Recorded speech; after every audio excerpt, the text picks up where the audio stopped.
In Ohio, Curtis looks at the enormous clouds in the sky while standing in the rain, confused because it seems that instead of water, motor oil is falling.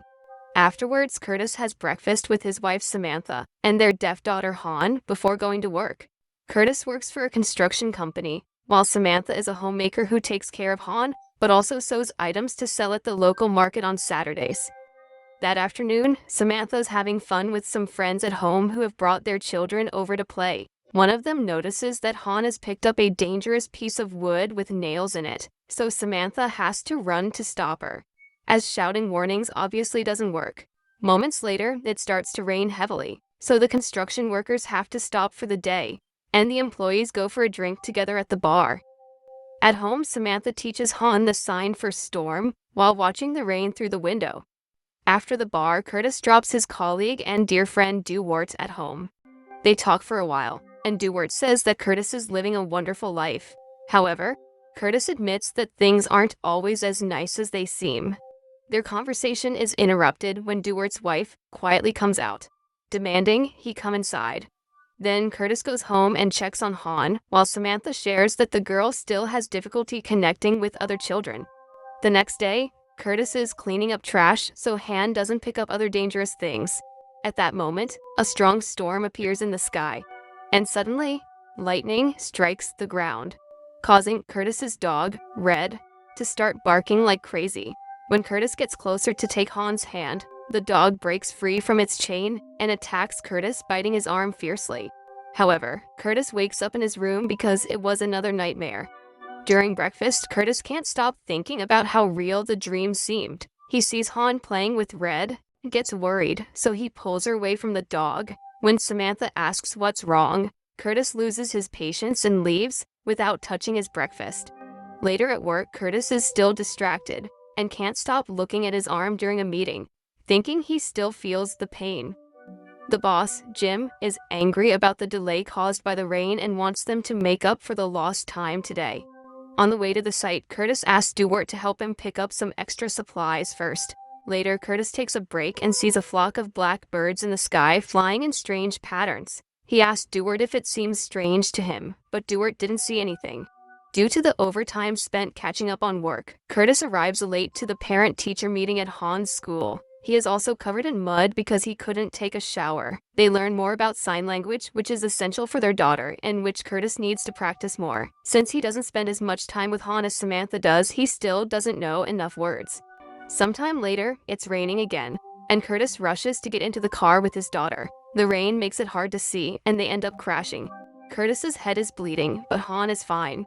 At that moment, men appear outside the car and start breaking the windows. One holds Curtis while the other pulls the girl out. Suddenly, Curtis wakes up screaming, realizing it was another dream. He then goes downstairs, looking quite sick. Samantha notices and gets worried, but Curtis promises it's just a cold and tells her to go to the market with Han.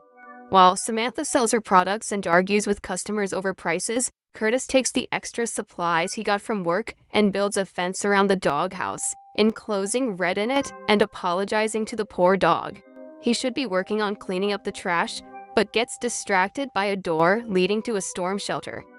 Curtis looks for the key in an old jar and manages to open it. He then descends to consider a new idea. Later that night, Samantha puts away the money she earned at the market along with their vacation savings. She asks Curtis why Red is outside now, but Curtis gives her a vague answer. Samantha tries again, but Curtis ignores her to listen to the news, where they are talking about a gas leak that affected a small family. This fuels Curtis's paranoia. The next day, Curtis finds Han looking at the storm through the window. When he approaches, he is startled to see a man outside looking at them. Curtis immediately grabs Han in his arms and runs to hide, as the man starts trying to open the door. Suddenly, the whole building begins to shake, and all the objects in the living room levitate while Curtis has difficulty breathing. Then, everything falls, and Curtis gasps as he wakes up from another nightmare. To his surprise, he has wet the bed. When Samantha comes in, he covers the accident with the sheets. Curtis asks for the doctor's number. Samantha tries to check on him out of concern, but Curtis pushes her away, so she won't see the wet sheets. He immediately apologizes for his outburst, blaming it on feeling sick, but still tells her to go to church, because he can take care of Han. After Samantha leaves, Curtis changes the sheets and washes the evidence. Later, Curtis takes Han to the library and distracts her with a children's book while he looks for information on mental illnesses. On the way back, they stop at a grocery store to buy a lot of canned food. This makes them late for lunch with Han's family, who judge him for skipping church. In the afternoon, Curtis starts cleaning the storm shelter and stocks all the canned food he brought for emergencies. He then stays there reading the books from the library. Sometime later, Curtis finally manages to see a doctor and explains that he's been having trouble sleeping for 4 days.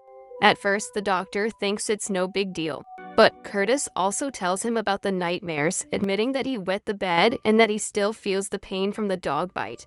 The doctor agrees to give him medication for a few days and tells him to see a psychiatrist in Columbus.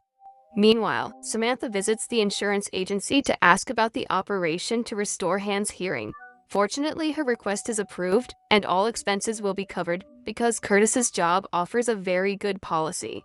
At the same time, Curtis goes to the pharmacy to pick up his medication and is surprised to learn that he doesn't have to pay much thanks to his insurance. That night, the family has a wonderful dinner together as they celebrate the good news. But Curtis doesn't tell them about the medication. As he gets ready for bed, Samantha is already making plans for the vacation since they no longer have to worry about the money. Curtis takes the medication secretly in the bathroom. The next morning, Curtis wakes up feeling well rested, and Samantha notices he also looks healthier. However, at work, Curtis is still talking with Dewart about the right amount of food for a shelter. Suddenly, they start hearing thunder in the sky, although it's still clear. He asks Dewart, but he doesn't hear anything. Then, Curtis panics and runs to a dumpster to vomit, fighting a panic attack. Curtis leaves work and starts having trouble breathing while driving, so he stops the car to regain control. When he finally calms down, he notices a place that sells shipping containers and buys one to expand the shelter. Moments later, Curtis visits his mother, who is acting strangely because she is heavily medicated. It is revealed that she developed paranoid schizophrenia at the same age Curtis is now. He is worried that the same thing is happening to him and tries to ask her some questions, but she doesn't remember much from those stressful years. Then, Curtis calls his doctor to explain that he can't drive to Columbus to see a psychiatrist, so he asks for an alternative. That night, he calculates how much it would cost to transform the shelter into a complete bunker. The next morning, he goes to the bank and applies for a home improvement loan without telling his wife and ignoring people's warnings. Later at work, Curtis asks Dewart for help because he wants to take some equipment from work to build his bunker. This is against the rules, but Dewart agrees to help him. Worried, Dewart also asks if Curtis is okay, and Curtis assures him that he is. After work, Curtis goes to see a local counselor and lays out all his theories based on the research he's done. The woman explains that she is just a counselor, so she can't diagnose him or prescribe anything, but they can talk, so she can guide him through his crisis. Curtis starts talking about his mother, who one day left the family, and his father had to raise him and his brother. Later, she was found eating trash from a dumpster, and they had to commit her to a state hospital. Curtis also begins to talk about his dreams. That night, the family goes to another school meeting. On the way back, Curtis stops the car because he is seeing a lot of lightning in the sky.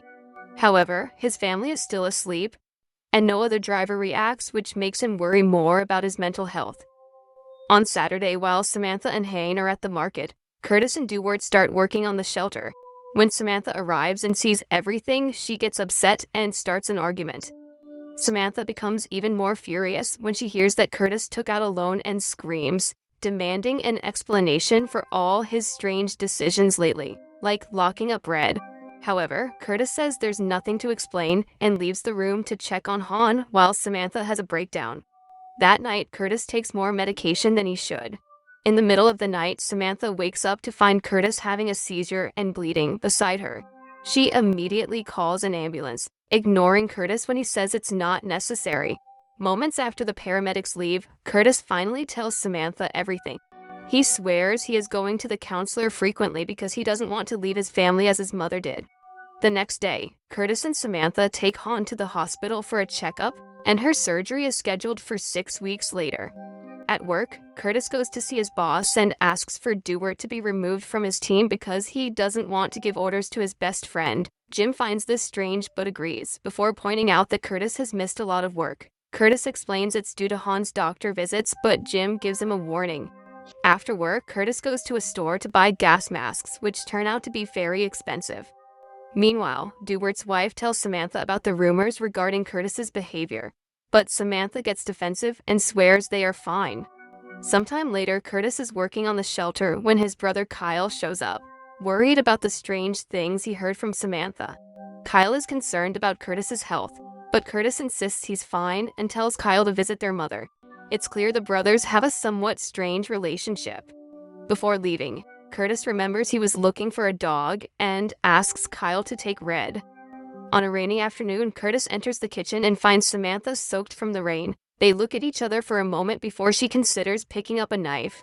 However, this is another dream. During breakfast, Curtis can't shake the strange feeling from the dream, and when Samantha tries to touch his hand, he pulls it away. At that moment, they notice Jim waiting outside. Curtis runs to meet him and hears horrible news. Jim found out about the equipment Curtis took and lied about, and he fires him, leaving him with only 2 more weeks of health insurance.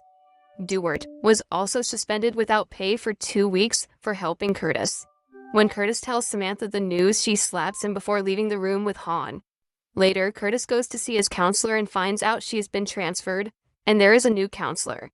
This new counselor wants to start from the beginning, but Curtis can't bear to talk about his mother again and lose all his progress, so he leaves without a word.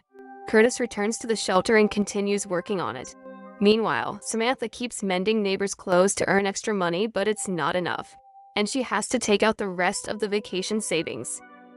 That night, Samantha talks to Curtis, who explains that his fright was due to a dream, and takes her hand to show he's trying to get better. Samantha announces they will cancel the beach trip and use Curtis's last paycheck to cover 2 months of bills. She will postpone Han's surgery, and they both need to focus on getting jobs.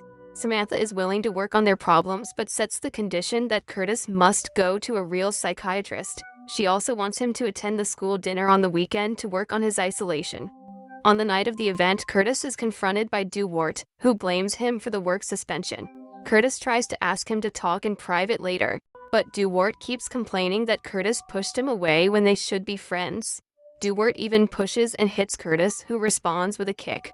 Finally, Curtis explodes and throws a table to the ground, announcing that a devastating storm is coming, and that no one is prepared for it.